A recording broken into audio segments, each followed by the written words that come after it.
2024 সালের 19 মে ঢাকার মিরপুরে ঘটে এমন এক ঘটনা যা কাঁদিয়েছে পুরো বাংলাদেশকে।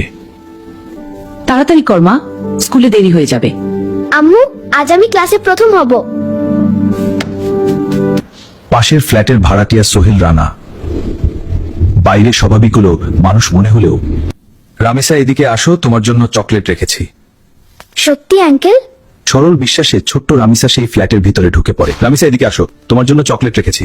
সত্যি আঙ্কেল? সে জানতো না সামনে অপেক্ষা করছে ভয়ঙ্কর কিছু।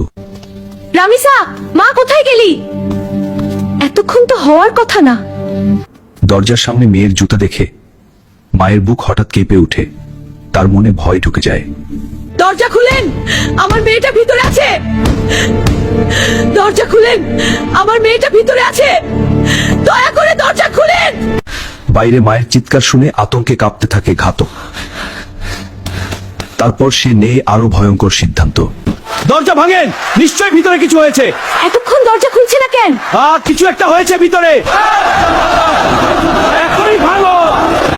বাইরে মানুষের চিৎকার বাড়তেই থাকে, আর ভিতরে আতঙ্কে নিজের অপরাধ লুকানোর চেষ্টা করতে থাকে ঘাতক। সবাই দরজা ভাঙার চেষ্টা করার আগেই গ্রিল কেটে জানালা দিয়ে পালিয়ে যায় সোহেল রানা। কিন্তু তার স্ত্রী স্বপনা পালাতে পারেনি। জনতা তাকে আটকে পুলিশের হাতে তুলে দেয়। কেউ কিছু স্পর্শ করবেন না, পুরো ফ্ল্যাট তল্লাশি করা হবে। প্রযুক্তির সহায়তায় মাত্র 10 ঘন্টার মধ্যেই নারায়ণগঞ্জ থেকে ধরা পড়ে প্রধান আসামি।